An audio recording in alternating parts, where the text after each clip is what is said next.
Okay, welcome back. Moving into section 2, which we're going to go into some more queries, different things to think about when you're setting these up. Again, we're going to start with creating a query design, which is our starting point with most of these. And on this one, the office manager wants to find all the listings by agent Rick Chung, also wants it sorted by city and by list price. Okay, so on this one, we're going to add both tables. We can also hold down our shift key and do it that way if we want it, but I usually just double click on both. Resize it like we said before. Make sure we can see all of our fields, everything that we need. And again, I could click and drag these down. I could use my drop down, but I'm going to use the double click method as we go through this. And we're going to start with the agents table this time. We're going to put in first name and last name. Okay. And then we're going to continue on over to the other one. We're going to do the listing ID, square footage of the home, address, city, and list price will be our last one. And before we dive into this, we're going to save this and call this listings by Rick Chung. Okay, so we're narrowing this down, and so we're going to come down and put some criteria. We're looking only for Rick and for Chung. Okay, so when we run that, that narrows it down. Now, a couple things to think about this. The name of this query is listings by Rick Chung. So we have to ask ourselves, do we really need to say Rick Chung for each one of these records, or would we rather just see listing ID, square footage, address, city, and list price under that particular title? Because if we were to print it, it would be titled listing by Rick Chung. So that's something to consider that we're going to go into. There are 9 records that Rick is in charge of, okay? So what we're going to do first off is, before we come back to Rick Chung and set that up, a couple things we're going to do is we're going to set up alphabetically. Remember, we wanted to have it alphabetized by city. So that's the third one down here on the grid. We'll make it ascending. And then we're also going to sort by list price. And it'll be the second sort because it's to the right on the grid. And we'll make it ascending as well. And what I said before, like right now we still see, and that's our sorting, you know, it's got Lincoln, and then you can see the secondary sort under Lincoln is low to high under list price with each of the cities, but it is alphabetized by city and then secondly by list price. But we still see Rick Chung. So one of the things we can do is we can take the show button and turn those off. Now that means that first name and last name is still part of the query, which is needed for Rick and for Chung as criteria, but they will not show up on our results. And so when we run it, you can see those are hidden, and it just gives us the information, and the title of the query would be listings by Rick Chung. And we will save those, and that's how that would be done. So that's a good thing to understand, is that you can hide some of those duplicate fields if we needed to. All right, let's move to another one. Okay, so for this one's a little bit more complicated. And we're going to create a query in Design View again. And for this one, we are going to just use our listings table. And yeah, that's it on that one. And I'll increase the size on this. So we're not pulling information from both, but this one's going to be a little bit more complex. Okay, and we'll add some criteria after we add our different fields. So I'm going to add the listing ID. Okay, and I'm going to also add address, city, list price, square footage, beds, baths, and garage. And we're going to save this as listings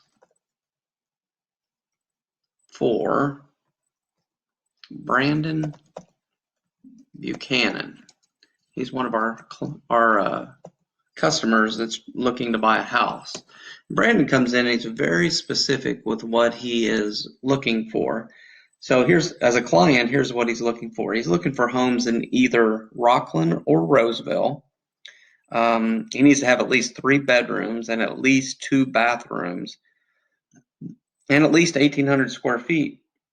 Properties have to have a garage, but it doesn't matter if it's attached or detached. In general, he's looking for prices shouldn't be over 550,000, but if it's in Rockland, he'd be willing to go up to 600,000. So a lot of different criteria, a lot of different fields. So let's start with the city first. So he knows that under the city that it's Rockland, and we will do the Rockland information first. And for Rockland, we said it wasn't going to be over 600,000, so less than or equal to 600,000. Again, no commas, no dollar signs. Less than or equal is our criteria for that one. Our square footage in Rockland was greater than or equal to 1,800 square feet. We said that the beds needed to be greater than or equal to 3 bedrooms. Baths greater than or equal to 2.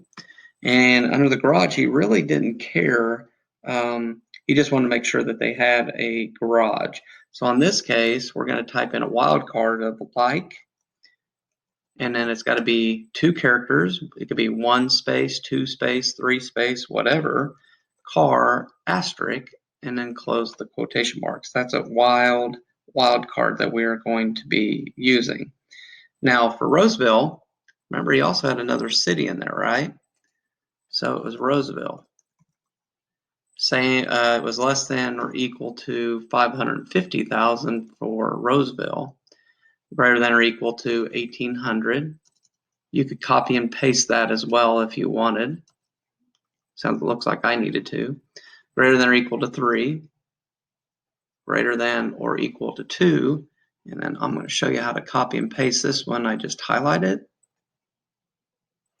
Control C, Control V. Okay, I'm going to resave this before I run it. I'm also going to go ahead and sort by city.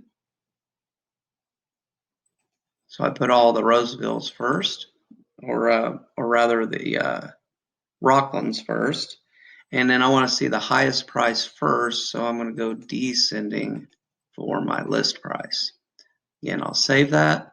Let's run it and see what we get.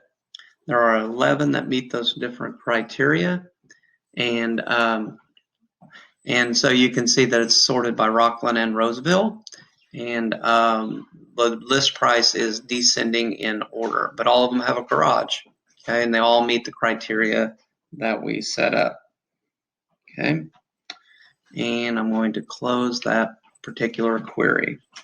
Okay, so there's a couple of advanced ones that we discussed, and that last one for Brandon, if you think about it, had a lot of criteria. So it's really important that spelling is correct and that you use the correct less than or greater than symbols. And this is compound criteria in multiple fields. And you might notice that if we did 2 rows that even duplicated, because if we wouldn't have put greater than 1,800 square feet on the second row, the Roseville results would have shown any square footage. It wouldn't have mattered. So when you have multiple rows, you got to think about what you are putting for each individual one. This one, they all had the same criteria, but we could have said if they wanted to go in Rockville that they had to be more than 4 houses or more than 3 bathrooms. It could be different things in terms of that. Finally, this is using the OR criteria. Going across is using the AND because we met multiple criteria, and they all had to be true for the results to be showing. There is one part in this section under property sheet that you should be familiar with as well, that on some of these for the general property sheet, you would want to look for, and this is not where it would be. Let me see here. And it would be open it up here in the query design. There we go. I just clicked up here in the top part. There is a place right here that says unique records. There are times that sometimes you get duplicate records, and you would want to make sure under unique records this would be changed to a yes. Let me give you an example of that because they show it in your textbook and it's a good example. Most queries do have unique results, but sometimes you might not. So imagine a music database that had two tables, one that stored information about each album you owned, and the other one that stored all the individual songs within those albums. So for instance, Billie Jean by Michael Jackson would appear on actually twice because it was on his Thriller album and also on his number ones. So if you wrote a query that might include duplicate values and show Billie Jean twice, you would go to this particular proper sheet and change unique records to yes. Our example did not have to worry about that, but that would be something to consider. Okay, that takes care of section 2. We've got a few more queries to look at in section 3. Hopefully this is being clear to you that you got to be very tedious, but the procedure is the same for every query. Thanks and good luck.